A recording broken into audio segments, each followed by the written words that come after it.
The lawyer's office was quiet except for the soft sound of the air conditioning and my grandmother tapping her nails on the big wooden table. I sat still, keeping my face calm, while Mr. Davidson, our family lawyer, finished reading my grandparents' will. When he was done, he adjusted his glasses and said, "As for our adopted granddaughter, Megan Mitchell, she will receive nothing from the estate because she is not related by blood. I am Megan Mitchell. At 28 years old, I was being cut out of my family's history just because I was adopted. It's nothing personal, dear," my grandmother Margaret said, though her smirk said otherwise. The Mitchell fortune must stay in the real family. Across the table, my cousins, Austin and Gloria, struggled to hide their excitement. The $40 million estate would now be mostly theirs, with smaller amounts given to other relatives. "I understand," I said quietly, gathering my things. "Is there anything else, Mr. Davidson?" The lawyer shook his head, looking uncomfortable. He had known me since I was a baby and had seen my parents raise me as their own. But now, with both of them gone, killed in a car accident 3 years ago, there was no one left to stand up for me. As I stood up to leave, my grandmother spoke again. "Oh, and Megan, you'll need to move out of the guest house by the end of the month. It belongs to the Mitchells." I turned to face her, meeting her cold blue eyes. Of course, I wouldn't want to intrude on the real family. The guest house had been my home for a year while I took care of my grandfather before he passed. My grandmother barely let me see him, always saying he was too tired or too sick. But during one of my rare visits, my grandfather had secretly given me something, a key and a note with an address. At the time, I didn't know what it meant. Now, as I walked out into the bright Texas sun, I pulled the crumpled note from my purse. The address led to a storage unit outside Houston. Underneath it, my grandfather had written in shaky handwriting, "Your mother left this for you. The real story is inside." My birth mother. I never knew her name. My adoption was closed and all records were sealed.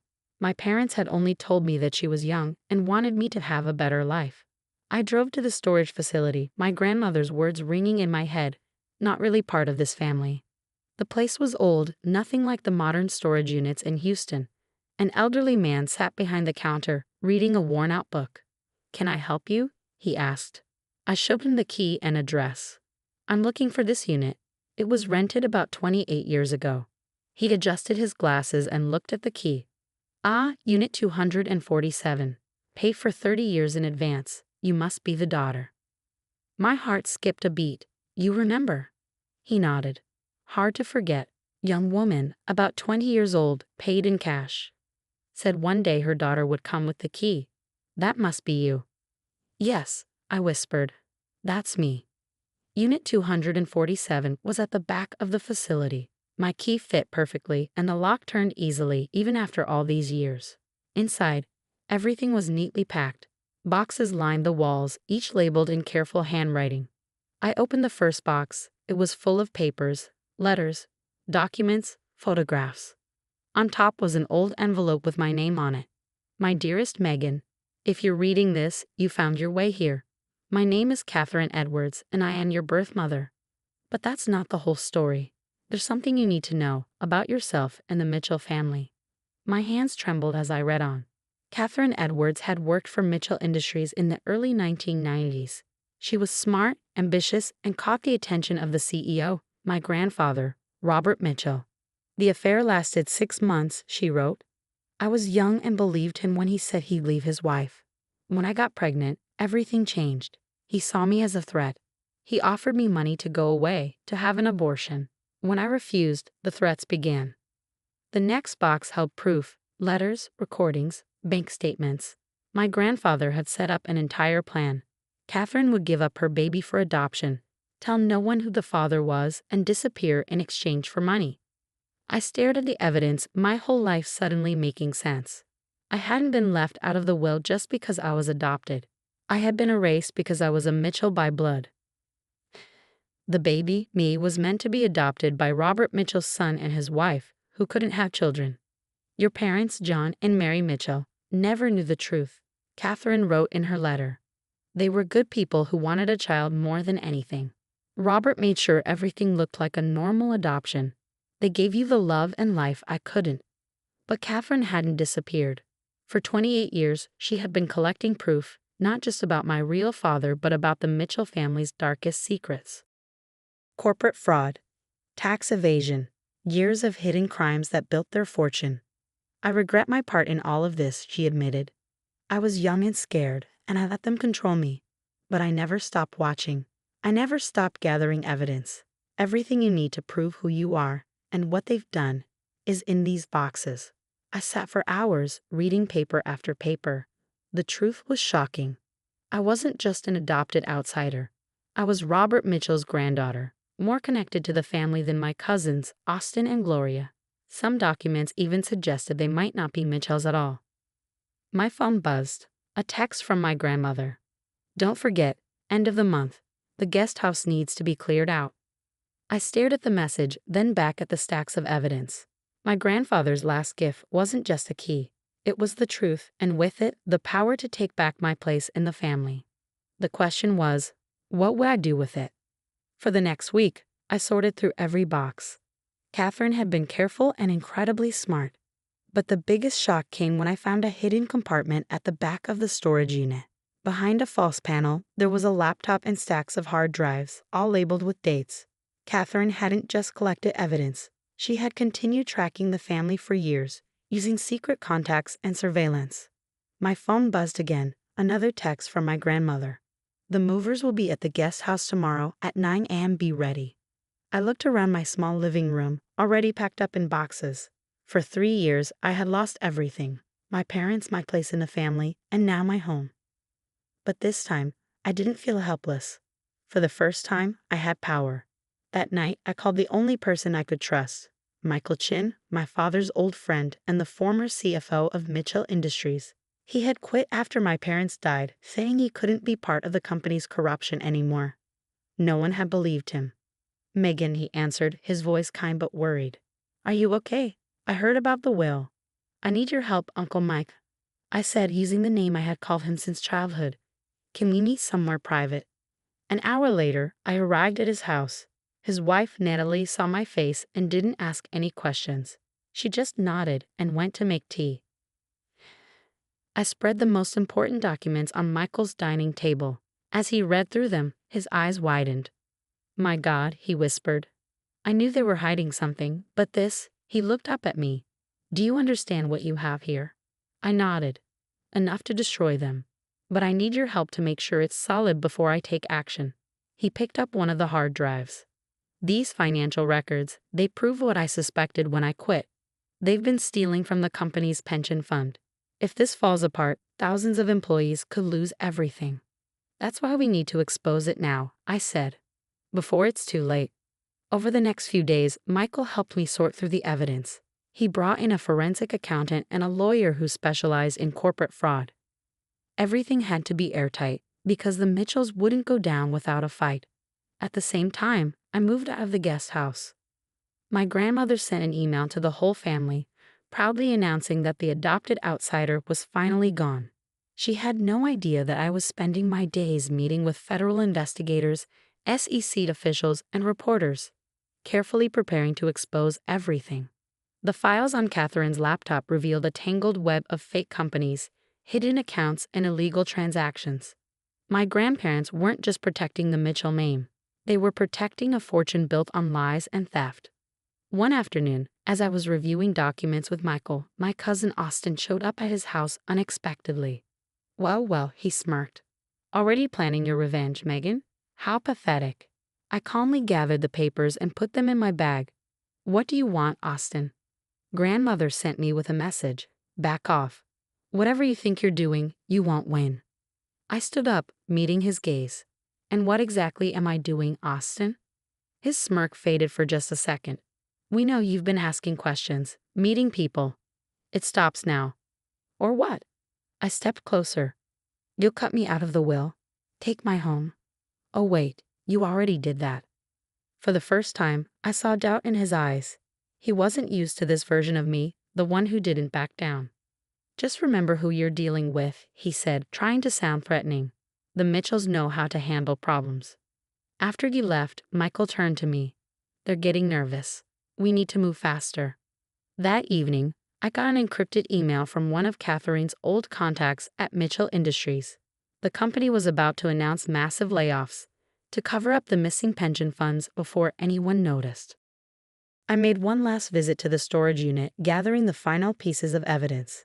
As I locked up, the elderly manager approached me. "Your mother left something else for you," he said, handing me an envelope. "She told me to give it to you once you'd had time to go through everything else."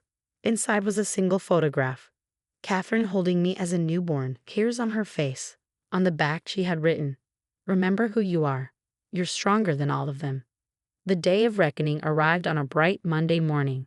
I sat in the Mitchell Industries boardroom, not as an outsider, but as the key witness in a federal investigation. At that same moment, FBI agents were raiding Mitchell properties across the country. SEC officials were searching company servers. And then my grandmother walked in, escorted by federal agents. For the first time, there was no smug smile on her face, just shock and disbelief.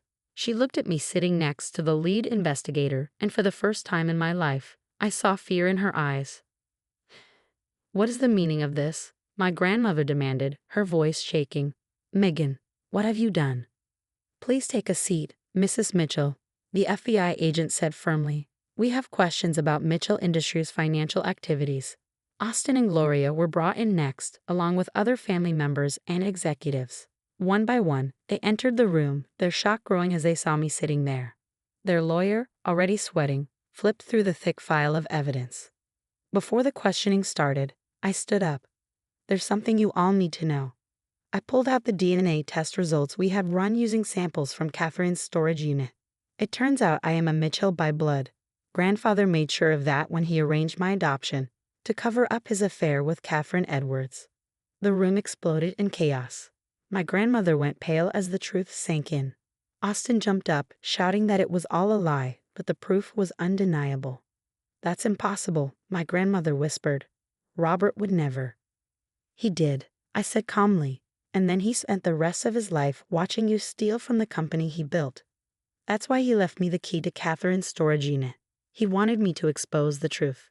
For the next several hours, federal agents presented their case: pension fund fraud, tax evasion, and years of illegal activity. Catherine had documented everything, and now the Mitchell empire was crumbling. Gloria burst into tears. "You've ruined us," she shouted. "Your own family." I met her glare without flinching. "No, Gloria," I said. "You did that all on your own." "No," I said firmly. "You ruined yourselves. I'm just making sure the people you hurt get justice." The arrests came quickly. -15 family members and company executives were charged with fraud and other crimes. The company's stock crashed as the scandal made headlines, but I had planned for that too. With Michael's help, I worked with ethical investors to save the company. The stolen pension funds were restored by seizing hidden family assets, and a new leadership team took over. My grandmother and a few others took plea deals to avoid long prison sentences. Austin and Gloria fought the charges but were found guilty. The powerful Mitchell empire, built on greed and lies, collapsed in weeks. As for me, the court ruled that, as Robert Mitchell's biological granddaughter and the person who exposed the fraud, I was entitled to a large share of the recovered money. But I didn't want it. Instead, I created a foundation to support the employees who had lost so much. A year later, I stood in the lobby of what was once Mitchell Industries, now called Phoenix Technologies, watching employees walk in. The company had survived and was now thriving under honest leadership. "Your mother would be proud," Michael said, standing beside me. "She spent years gathering evidence, hoping someone would finally reveal the truth." "Have you heard from her?" I asked. "We had searched for Catherine after everything came out, but she had vanished." "No, but her lawyer sent this." He handed me an envelope. Inside was a letter, written in the same careful handwriting I had seen on all her documents. "My dearest Megan, by now, you know the whole truth. I'm sorry I couldn't be there to help you, but you needed to find your own strength. I spent the last 28 years making sure you had the proof to fight this battle when the time came. I'll always regret giving you up, but watching you grow from a distance, I know I made the right choice by leaving you those files. You did what I never could. You held the family accountable for their crimes. I'm getting older now, and my job is done. Just know that I love you, and I'm so proud of you. You didn't do this for revenge. You did it for justice. You're everything I hoped you'd be, and more. With love, Your mother, Catherine. I folded the letter, thinking about everything that had led me here. The Mitchells thought they could erase me, hide the truth, and get away with their crimes. Instead, they destroyed themselves. That evening, I visited the storage unit one last time. The elderly manager was still there, taking care of the place like always. Closing it out, he asked as I handed him the key. Yes, I said with a smile. The truth is finally out. Your mother knew you'd come one day, he said. Told me you were the kind of person who fights for what's right. As I drove home, I thought about family, not the one that abandoned me, but the one I had built. Michael and Natalie, who never stopped supporting me. The employees who trusted me to fix what had been broken. And Catherine, the mother I never knew, but who gave me the tools to uncover the truth. My phone buzzed. A text from Michael. Board meeting tomorrow. Ready to keep changing the world. I smiled and typed back a response. The Mitchells had believed that family was only about blood and power. They never understood that real legacy isn't about wealth or status. It's about doing what's right, no matter what. And in the end, the daughter they tried to erase became the one who saved everything they nearly destroyed.